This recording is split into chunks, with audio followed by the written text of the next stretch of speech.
Meu nome é Mariana, tenho 27 anos e até pouco tempo atrás estava fazendo bico como cuidadora de idosos. Sempre fui tranquila, paciente, dessas que escuta mais do que fala. Talvez por isso eu conseguisse lidar bem com pessoas mais velhas, mesmo aquelas mais difíceis.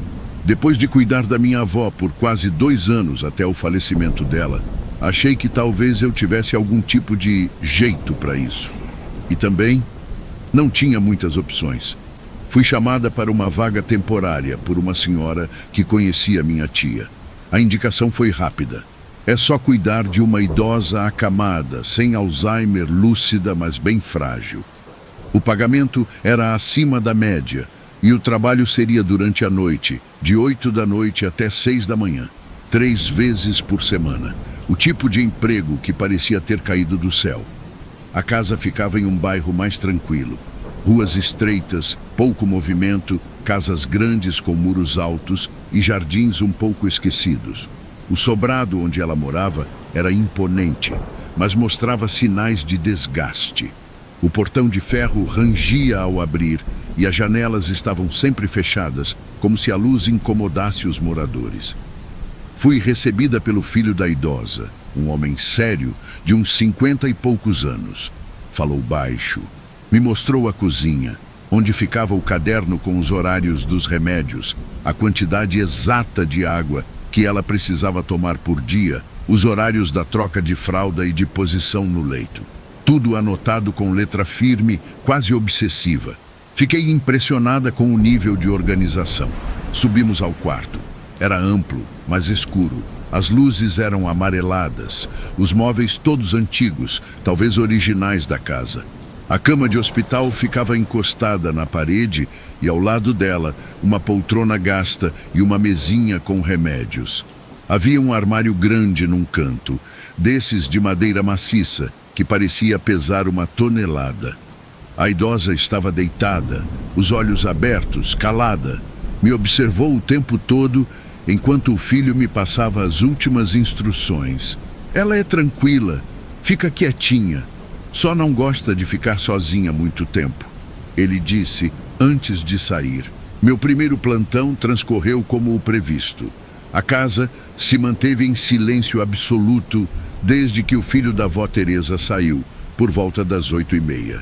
Eu me sentei na poltrona ao lado da cama, abri o caderno de anotações e fui marcando os horários certinho. Às 10, troquei a fralda dela com todo o cuidado. Ela não reclamou de nada, só me observava com aquele olhar parado, como se estudasse meus movimentos. Às 11, dei os comprimidos, um a um, com água em temperatura ambiente, como estava nas instruções. Ela engolia devagar, sem dificuldade. Não falou nada. Só assentia levemente com a cabeça, como se estivesse dizendo obrigada, mas sem emitir som. Na meia-noite preparei um copo de água, verifiquei o oxímetro que usava no dedo dela e notei tudo dentro do esperado. Os sinais estavam estáveis. A respiração tranquila. Quando me sentei de volta na poltrona, ela já tinha fechado os olhos. Dormia leve, como se estivesse meio desperta, meio ausente. Fiquei ali, escutando os sons da casa. Mas a verdade é que não havia som nenhum. Nem um carro passando, nem cachorro latindo, nada. O relógio da parede, antigo, parecia ser o único que marcava o tempo naquele sobrado. E mesmo assim, o tic-tac dele parecia mais lento do que o normal, quase arrastado. A madrugada passou devagar, mas tranquila. Em nenhum momento tive receio. Caminhei até a cozinha uma vez para esquentar um chá e aproveitei para olhar um pouco pela janela dos fundos. O quintal era grande, cheio de árvores antigas e uma espécie de galpão no fundo que não parecia ter uso. Mas nada que chamasse a atenção demais. Às 4 da manhã, fiz uma última checagem nela. Tudo certo. Ajeitei o travesseiro, dei mais um gole de água e voltei para a poltrona.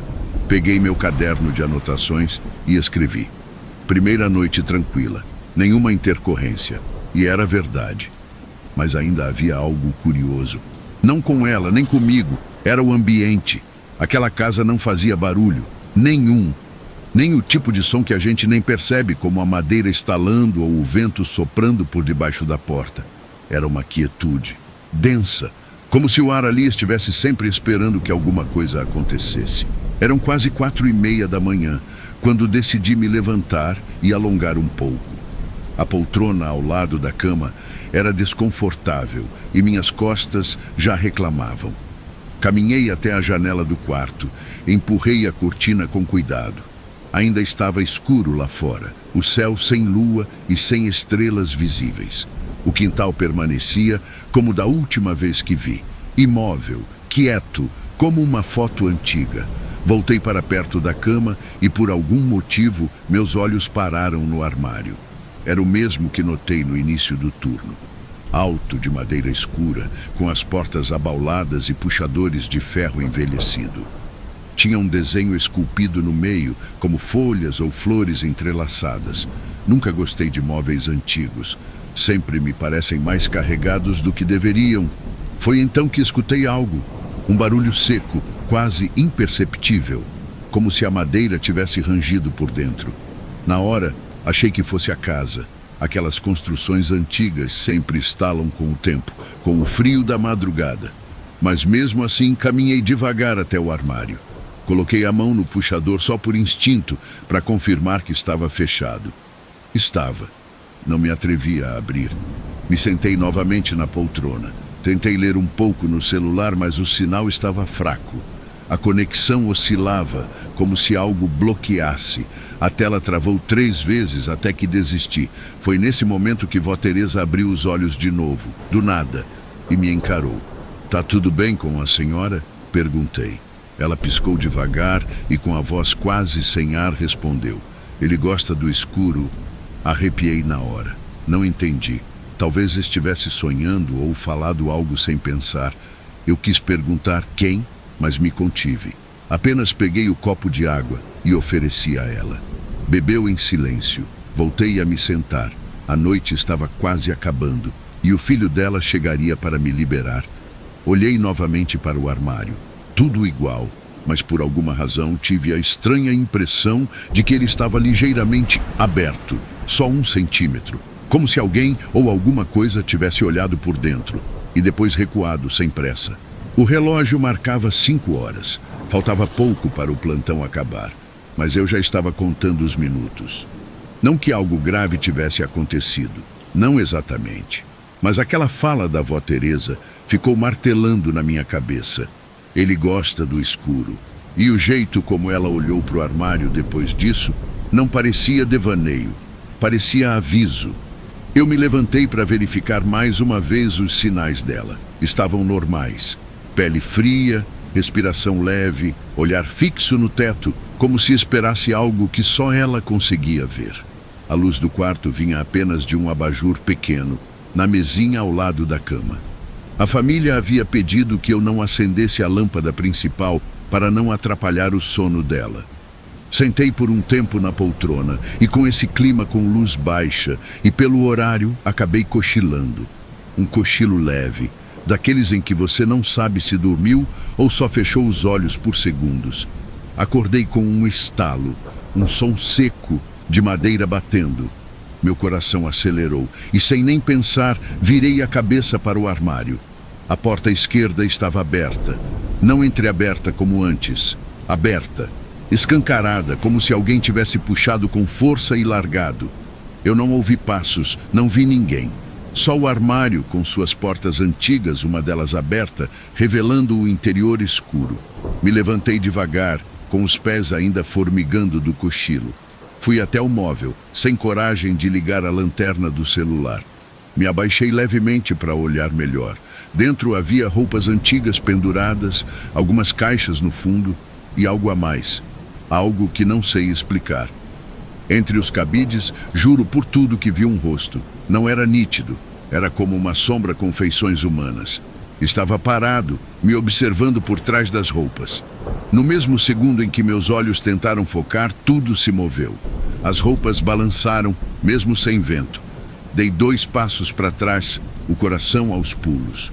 A porta do armário bateu sozinha, com força, como se alguém a tivesse fechado por dentro. Nesse momento, a porta do quarto se abriu. Era o filho da Vó Teresa chegando, pontual. Ele me cumprimentou com um bom dia, como se nada tivesse acontecido. Eu, pálida, só consegui dizer que precisava ir embora. Nunca mais voltei. Naquela mesma noite, travei o armário do meu quarto com fita adesiva e até hoje durmo com um abajur ligado perto dele. Vai que ele também gosta do escuro aqui.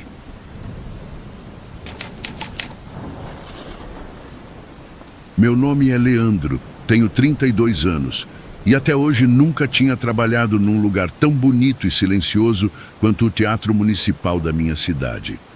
Quando me ligaram oferecendo a vaga de auxiliar de limpeza noturno, achei que fosse golpe. Mas não era. O teatro estava passando por uma revitalização e funcionando com agenda cheia. O antigo funcionário havia se aposentado e eles precisavam de gente nova. Fui chamado para começar numa sexta-feira, depois de uma peça que, segundo me disseram, tinha lotado a casa. Me apresentaram à equipe assim que cheguei. Eu, a dona Marli, que já trabalhava ali há muitos anos, e o Júlio, mais novo, gente boa, meio calado, mas prestativo. O turno da noite sempre era com 3 pessoas, o que me aliviou. Um lugar daquele tamanho não dava para encarar sozinho. Cheguei às 22 horas. A equipe técnica já estava quase toda de saída. Cumprimentei o pessoal, peguei meu crachá e minha vassoura e fui direto para a área dos camarins com a dona Marli. Ela me explicou os cantos mais críticos. Banheiro do subsolo, espelhos que acumulavam pó rápido, coxia onde sempre derrubavam coisas. Ela conhecia cada detalhe daquele lugar e falava com orgulho. Júlio ficou com a parte da plateia e os corredores de acesso ao mezanino. Era um trabalho tranquilo, apesar de o prédio ser enorme. As cortinas pesadas, as molduras douradas, o carpete vermelho escuro. Parecia que a gente estava limpando um cenário de filme antigo. Por volta da meia-noite, depois de terminar minha parte nos camarins, fui até o palco. As cortinas ainda estavam semicerradas e o palco em si estava escuro, iluminado só pelas luzes de segurança. Me aproximei e, sem resistir, subi 2 degraus e sentei na beirada, olhando a imensidão da plateia vazia. A sensação era estranha. Aquele lugar parecia ter vida própria. Fiquei ali por uns minutos, só respirando o silêncio, até escutar o barulho do rodo da dona Marli lá longe. Ri sozinho. Aquele teatro devia ter milhares de histórias e memórias guardadas nas paredes. Naquele momento, eu não sentia medo nem desconfiança. Só uma impressão vaga, como se o lugar estivesse em silêncio por respeito, ou esperando alguma coisa. Depois de alguns minutos ali sentado, voltei para o meu trecho. Ainda faltava revisar os banheiros próximos ao fosso da orquestra e varrer o corredor lateral que dava acesso à coxia. Caminhei devagar, ainda impressionado com o tamanho do palco. Mesmo vazio, aquele espaço carregava alguma coisa, presença, talvez? Não sei explicar. Só sei que era um lugar que parecia não gostar de ser ignorado. Encontrei Dona Marli na copa dos bastidores, esquentando um café numa dessas garrafas antigas de metal. Ela me ofereceu uma caneca e, entre um gole e outro, contou que trabalhava ali há quase 17 anos. Disse que viu muita coisa bonita no palco, mas também muita falta de respeito com o lugar. Usou exatamente essa expressão, com o lugar, não com as pessoas. Fiquei com isso na cabeça. Por volta de 1 da manhã, cada um voltou para o seu setor. Júlio, que estava cuidando do hall e das poltronas, passou por mim e disse que ia dar uma geral rápida no mezanino. Segui sozinho pelo corredor lateral. Estava escuro, mas as luzes de emergência iluminavam o suficiente. O silêncio voltara a dominar o ambiente. Foi quando ouvi. Palmas, 3, bem marcadas. Não vinham de longe, pareciam sair do palco. Parei na hora, esperando escutar mais, mas o som não se repetiu. Caminhei até a coxia, encostei na parede e espiei por entre as cortinas. Ninguém. Tudo escuro, como antes. Voltei para o corredor, tentando não dar muita importância. Talvez algum som refletido, algum barulho de estrutura, madeira estalando, qualquer coisa. Mas aí vieram os passos. Passos lentos, no palco. 2, 3, 4. como se alguém estivesse atravessando o centro do tablado com calma. Estavam no ritmo certo, com o peso certo. Não era som de bicho, nem de eco. Eram passos de gente. Corri até o final do corredor e subi no palco. Estava vazio, as cortinas ainda semicerradas, a luz das laterais acesa como deixamos. Olhei para a plateia, que estava igual, vazia. Talvez Júlio tivesse passado por ali, talvez tenha sido ele. Mas quando encontrei com ele depois, perguntei casualmente se tinha ido ao palco naquela hora. Ele só franziu a testa e respondeu: "Não, nem passei por lá. Por quê?" Sorri sem responder. Mas por dentro, meu corpo todo estava em alerta. Voltei ao trabalho tentando manter o foco, mas algo em mim já não estava tão tranquilo quanto antes. O teatro continuava silencioso, mas não o mesmo silêncio de antes. Era outro tipo, mais denso, como se, a qualquer momento, um som fora do lugar fosse romper tudo. Caminhei até os banheiros dos bastidores e comecei a varrer o chão devagar. A luz amarelada das lâmpadas tremia de leve, como se houvesse alguma oscilação na energia. Dona Marli passou por mim pouco depois, com seu balde de pano de chão e um rádio de pilha que ela sempre carregava. Disse que ia terminar o camarim principal e já voltava. Fiquei sozinho ali por alguns minutos, talvez não devesse ter ficado. Faltavam uns 20 minutos para as 2 da manhã, quando decidi passar de novo pelo palco. Naquele momento, tudo o que eu queria era encerrar o turno com calma, confirmar que aquilo que ouvi tinha sido só cansaço. Mas quando entrei pela coxia e vi o palco, alguma coisa estava diferente. As cortinas estavam abertas, totalmente abertas, não semicerradas como deixamos. A iluminação ainda era mínima, só as luzes de segurança nas laterais do palco e uma pálida faixa de luz que vinha do fundo da plateia. Fiquei parado. Não havia vento, ninguém ali além de nós três. Subi no palco, olhei ao redor, tentando achar algum indício de que Dona Marli ou Júlio tivessem mexido ali. Mas o ambiente estava intacto. Até a poeira fina no chão não mostrava sinal de movimentação. Olhei para frente para a imensidão da plateia vazia. E por um instante, só eu vi. Lá no fundo, na fileira mais alta do balcão, uma silhueta, fixa, sentada, encarando o palco. Dei 2 passos para frente e tentei focar os olhos. A silhueta se foi. Piscada de olhos e sumiu. Talvez nunca tenha estado lá. Talvez tenha sido só minha mente, projetando o medo. Ou talvez não. Desci do palco devagar. Quando passei pelo rádio da Dona Marli, ouvi um chiado, como se alguém estivesse tentando sintonizar uma frequência. Não tinha nenhuma mão no botão de volume. O rádio só começou a chiar sozinho. Na hora, não falei nada. Mas uma certeza se formava em mim, ainda que eu tentasse negar. Aquele teatro não estava vazio. Não falei nada para Dona Marli, nem para o Júlio. O teatro era antigo, cheio de histórias. Talvez o local estivesse mexendo com a minha cabeça. Mas a imagem daquela silhueta, mesmo que por um segundo, ficou presa na minha mente. Mais que medo, era uma sensação de ser observado. De que a qualquer momento alguém poderia me chamar pelo nome, mesmo que ninguém estivesse por perto. Lá para as 2h40, depois de revisar meu setor, decidi dar uma última passada no palco. Faltavam só 20 minutos para o fim do turno. O caminho estava silencioso, como sempre. Quando cheguei à coxia, notei algo estranho. As luzes estavam acesas, não as de segurança, as luzes principais do palco e as cortinas fechadas novamente. Corri o olhar pela lateral e não vi ninguém por ali, nem Júlio, nem Dona Marli. Era como se alguém tivesse preparado o palco para uma nova apresentação. Me aproximei devagar. As luzes estavam estáticas, fortes, e o piso do palco impecavelmente limpo. Parei ao centro, encarei as cortinas fechadas e por impulso falei alto. "Tem alguém aí?" A resposta foi o silêncio. Até que ouvi o barulho das poltronas, como se várias pessoas tivessem se sentado ao mesmo tempo, um rangido abafado, profundo. Dei 2 passos para frente, incrédulo.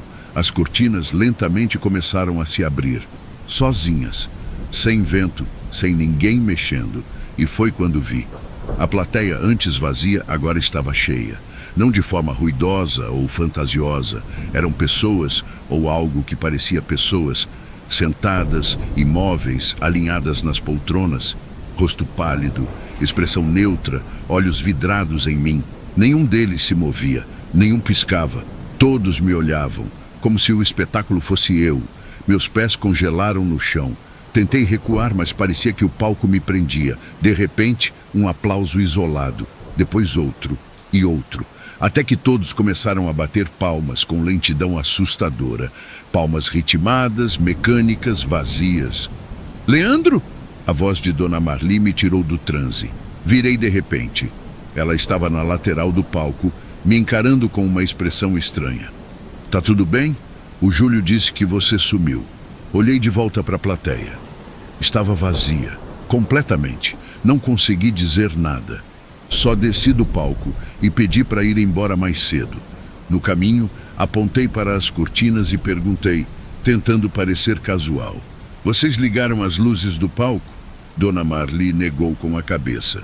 Depois daquela noite, não voltei mais ao teatro. Não pedi demissão de imediato. Esperei o fim da semana. Mandei uma mensagem para o RH dizendo que não me adaptei ao turno noturno. Nem mencionei o que aconteceu. Eu mesmo ainda estava tentando digerir. A Dona Marli me mandou áudio, dizendo que esperava me ver de novo, que eu parecia ser gente boa. Respondi agradecendo, prometi passar para uma visita qualquer dia. Nunca passei. Contei só para uma pessoa o que vi. Meu irmão. Ele riu, achando que eu estava brincando. Quando viu que eu falava sério, tentou racionalizar. Cansaço, luz e sombra. Teatro antigo mexe com o psicológico. Tudo plausível, tudo possível, mas nada explica a sensação de ser observado daquela forma. Aqueles olhos fixos, vazios. Passei semanas tentando apagar a cena da cabeça. Evitava passar pela rua do teatro. Quando ouvia uma palma isolada, mesmo que na televisão, sentia o estômago revirar. E teve uma noite, só uma, em que sonhei que estava no palco de novo. Mas no sonho, eu não estava sendo aplaudido.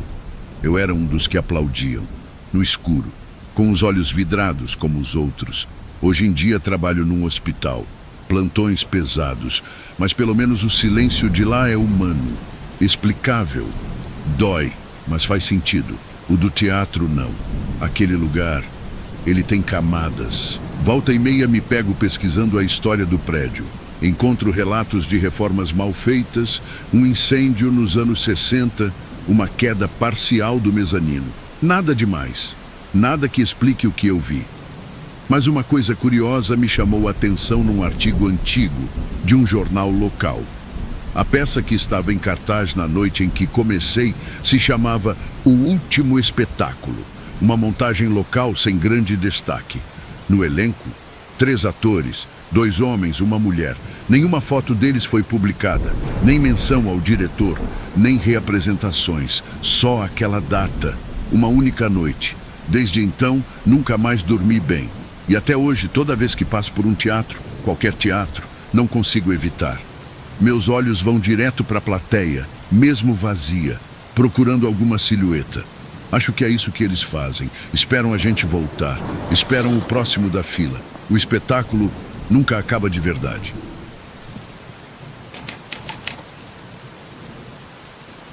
Meu nome é Camila. Eu tinha 18 anos quando comecei a trabalhar como atendente de telemarketing. Era meu primeiro emprego de carteira assinada e eu sabia exatamente o que diziam sobre esse tipo de trabalho. Que era estressante, que o ambiente era tóxico, que ninguém aguentava ficar mais de 3 meses. Escutei isso da minha prima, da vizinha, até do moço da banca perto de casa. Mas eu também sabia o que era ficar sem dinheiro. Ficar em casa, dependendo da minha mãe, sem perspectiva. Então, quando surgiu a vaga numa empresa de seguros, numa central de atendimento ali na zona sul de São Paulo, eu aceitei. Não era o emprego dos sonhos, mas era um começo. O prédio da central ficava num daqueles edifícios comerciais altos, com catraca na entrada, crachá no pescoço e café ruim de máquina. Subi no elevador com um grupo de funcionários, todos com cara de sono e fone pendurado no ombro. No 10º andar, Entrei num salão iluminado por luz branca, cheio de baias enfileiradas. Divisórias baixas, computadores, 2 monitores para cada atendente, headsets e teclados barulhentos. Era tudo como eu imaginava, meio impessoal, mas organizado. Aquele era o meu primeiro dia oficialmente atendendo no saque da empresa. Depois de uma semana inteira de treinamento, finalmente me colocaram para rodar no sistema real, com ligações de clientes de verdade. Era uma mistura de nervosismo e alívio. Eu só queria começar logo, mostrar serviço e, quem sabe, ser efetivada dali a alguns meses. Meu supervisor era o Daniel, um cara tranquilo, meio desligado, mas educado. Ele me desejou boa sorte e disse que naquele dia eu ficaria no modo leve. Atendimento real, mas com supervisão discreta. Eu só precisava seguir o script e registrar tudo no sistema. As primeiras ligações foram fáceis. Atualização de endereço, reenvio de apólice, segunda via de boleto. Clientes apressados, outros calmos demais. Eu seguia as instruções direitinho, anotava os dados, dava os bom dia e obrigada por ligar, e tentava não errar na digitação. Ao meu lado, na baia da esquerda, sentava a Duda. Ela já trabalhava ali há mais de um ano e falava comigo com a naturalidade de quem já tinha visto muita gente passar por aquele setor. Primeiro dia é sempre de boa, depois você vai ver, ela disse, sem parar de digitar. Era pouco mais de 10h15 quando voltei da minha pausa rápida. Fui ao banheiro, tomei uma água e dei aquela esticada nas pernas que a gente só dá quando percebe o quanto está travada. Quando me sentei de novo na baia, mal coloquei o fone no ouvido e o sistema já me jogou uma ligação direto. Ao atender, dei a saudação como de costume. Do outro lado, a resposta veio quase na mesma hora. Uma voz masculina, calma, pausada. Bom dia. Eu queria confirmar o status de um sinistro. Foi um acidente de carro, semana passada. Eu sou o titular da apólice. Fiz o que sempre fazíamos. Pedi o nome completo, CPF e número da apólice. O cliente respondeu tudo com precisão. Anotei no bloco de rascunho ao lado do teclado. Vou usar um nome fictício, Marcelo. Voz firme, educada, com um leve sotaque que eu não soube identificar na hora. Eu agradeci e pedi um instante para consultar o sistema. Ele respondeu com um claro e ficou em silêncio. Abri a tela de sinistros, digitei os dados. De cara, estranhei o tempo de resposta. O sistema ficou travado por uns 5 segundos. Quando finalmente carregou, li as informações 2 vezes para ter certeza de que estava vendo certo. Marcelo, cliente antigo, apólice ativa, sinistro registrado há 7 dias, acidente grave. Mas no campo de observações tinha algo que me fez gelar um pouco. Titular faleceu no local do acidente. Beneficiário acionado, arquivado. Olhei de novo. Era isso mesmo.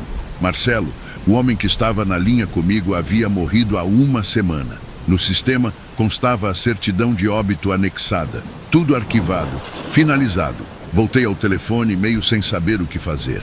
A linha estava muda. Pensei em perguntar, o senhor tem certeza do nome? Ou o senhor está ligando para outra pessoa? Mas antes que eu falasse qualquer coisa, a ligação caiu. Simples assim. Nada de chiado, nada de despedida. Apenas silêncio. E a tela voltou para o menu inicial. Olhei para Duda ao lado, sem saber como começar. Ela percebeu meu rosto estranho. Primeira ligação bizarra? Ela perguntou rindo, como se fosse comum. Acho que sim, respondi. Fui procurar o histórico da chamada para registrar no sistema, mas não estava lá. Simplesmente não constava. Nenhum registro, nenhuma gravação. Como se aquela ligação nunca tivesse existido.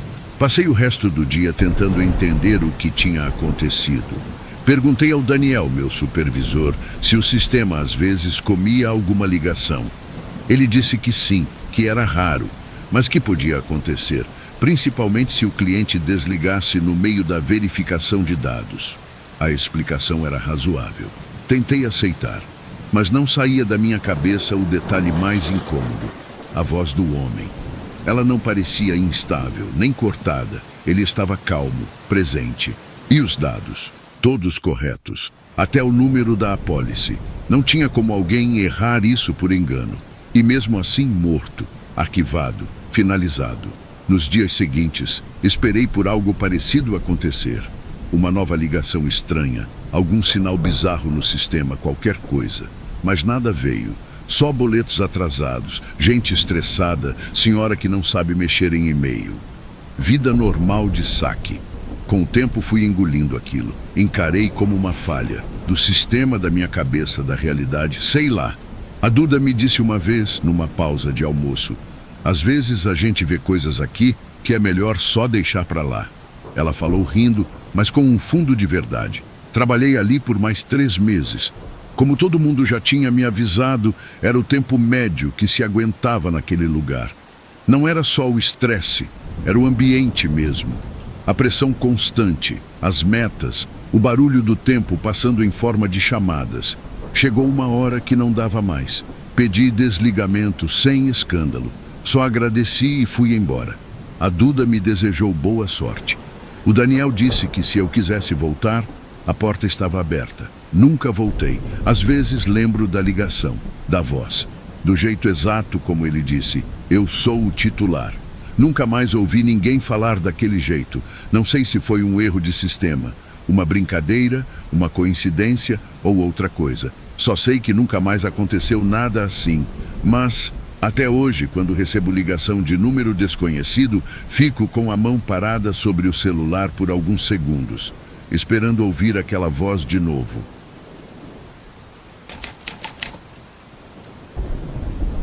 Meu nome é Caio, tenho 19 anos e esse foi meu primeiro emprego de verdade. Não estágio nem bico, trabalho com carteira assinada. Vim de outra cidade para tentar a sorte em um lugar mais calmo, onde as coisas não fossem tão apertadas o tempo todo. Não vou dizer onde fica, só que é uma cidade pequena, no interior de outro estado. Aquelas onde todo mundo se conhece ou pelo menos finge que conhece. A vaga apareceu por indicação de um conhecido do meu tio. Era para trabalhar no setor de arquivos da prefeitura. Salário baixo, expediente meio período, mas com todos os direitos certinhos. Nessa altura da vida, era melhor do que ficar parado esperando algo melhor cair do céu. Cheguei no primeiro dia meio ansioso. O prédio da prefeitura era antigo, de 3 andares, janelas de madeira, corredor comprido e cheiro forte de papel guardado. Na recepção, uma moça me entregou um crachá provisório e me mandou subir até o setor administrativo.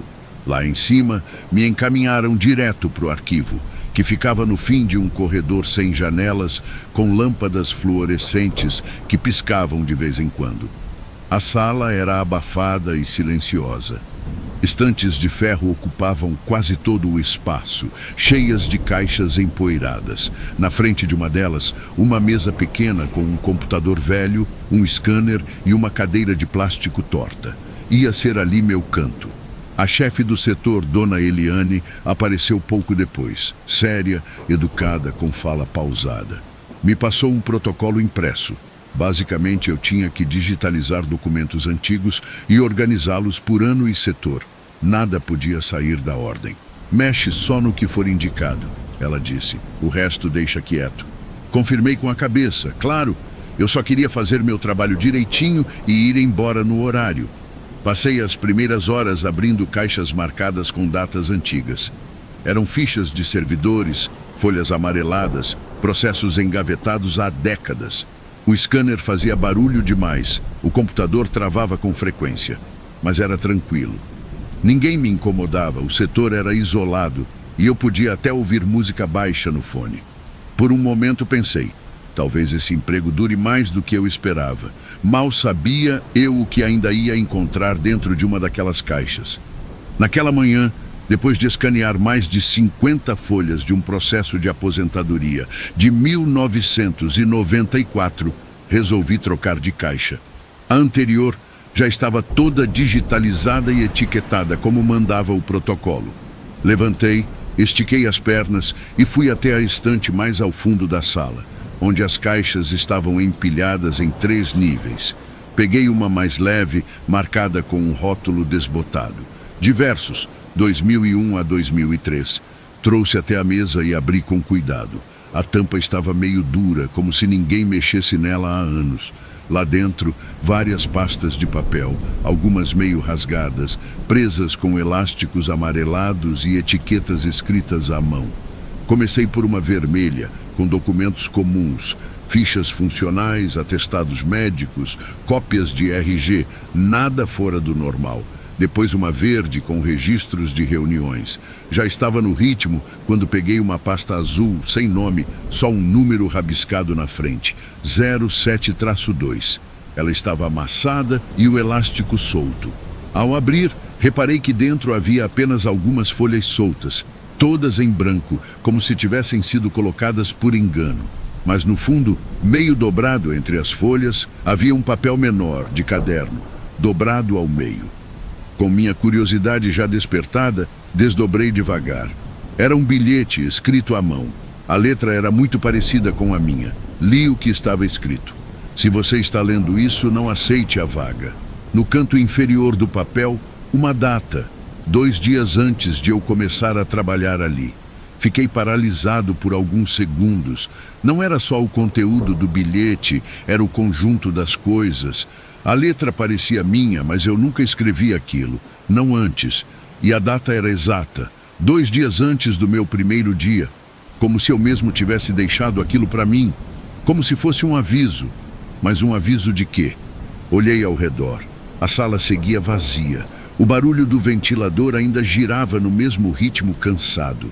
Nada tinha mudado, exceto minha sensação dentro daquele lugar. Dobrei o papel de volta com as mãos frias e guardei no bolso. Talvez fosse só uma brincadeira, alguém tentando assustar o novato. Mas por que justo naquela pasta? E por que a minha letra?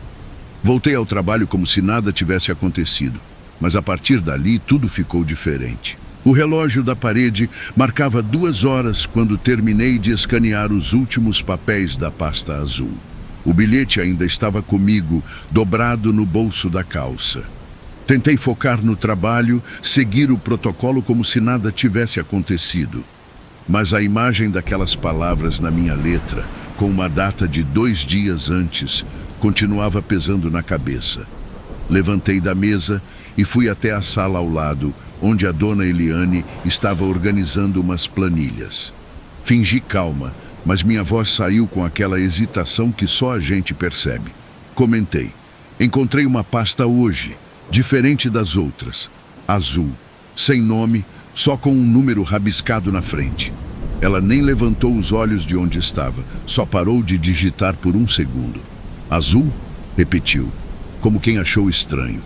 Assenti com a cabeça. Sim, estava meio jogada, mas com uns documentos soltos dentro. 07-2, eu acho. Ela apoiou as mãos na mesa e me olhou. Agora sim, com atenção. A gente não usa pasta azul aqui, falou com a firmeza de quem tem certeza, sem hesitar. Todas são vermelhas, verdes ou amarelas. Isso está no padrão do setor desde que entrei e olha, faz tempo. Ela voltou para o que estava fazendo, como se o assunto tivesse terminado. Fiquei ali parado por alguns segundos, a boca meio aberta, sem saber o que dizer. E aí só murmurei um "Ah, beleza então", e saí. Voltei para a sala de arquivo com o estômago estranho. Fui direto até a estante onde tinha deixado a pasta. Era no meio da fileira do canto, 3ª caixa de baixo. Abri, vermelha. Fui para a próxima, verde, depois amarela. A pasta azul não estava mais lá. Revirei mais algumas caixas. Nada. Voltei ao computador para procurar os arquivos que tinha acabado de digitalizar. Não estavam salvos em lugar nenhum. Nem no histórico, nem na lixeira, nem nos recentes. Como se eu nunca tivesse mexido naquilo. Sentei de novo, tentando entender. A mesma luz fraca, o mesmo chiado do ventilador velho, a mesma sala abafada. Mas, pela primeira vez, o silêncio pareceu diferente. Não confortável, não neutro. Era o tipo de silêncio que parece esperar alguma coisa acontecer. Terminei o expediente como se nada tivesse acontecido. Digitalizei mais alguns documentos, fechei caixas, conferi protocolos, tudo no automático. Às 5 da tarde, desliguei o computador, levantei da cadeira e saí da sala como qualquer funcionário no fim do primeiro dia. Ninguém percebeu que algo tinha me incomodado. Talvez porque eu mesmo ainda não tinha certeza do que aquilo significava. Na saída, Dona Eliane passou por mim no corredor. Disse apenas, até amanhã, com aquele jeito seco de sempre. Eu respondi com um aceno e segui em silêncio até a recepção. O prédio da prefeitura parecia exatamente o mesmo. Abafado, iluminado demais, com aquele cheiro de papel velho misturado com desinfetante. Mas para mim, tudo parecia um pouco mais observador. O bilhete continuava no meu bolso, dobrado do mesmo jeito. A letra ainda parecida demais com a minha. A data exata. Não contei a ninguém, nem para o meu tio, nem para os colegas que fiz depois ali dentro. Dizer o quê? Que achei um aviso escrito por mim mesmo antes de eu sequer estar ali? Ninguém ia acreditar. E se acreditasse, seria até pior. Nos dias seguintes, tentei esquecer. E com o tempo consegui. A rotina ajudou. O trabalho era simples, repetitivo. Eu aprendi a ser discreto, rápido e confiável. Fui ficando. Fui efetivado.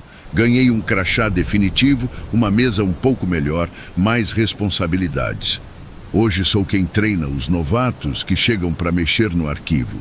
Ensino o caminho das caixas, falo sobre a ordem das pastas, repito as mesmas frases que ouvi no começo, mas toda vez que algum deles menciona ter achado algo estranho no meio da papelada, eu escuto com atenção, talvez esperando que alguém um dia diga que achou uma pasta azul. Nunca aconteceu. Até hoje, não sei o que foi aquilo. Um trote, um erro, um tipo de mensagem fora do tempo.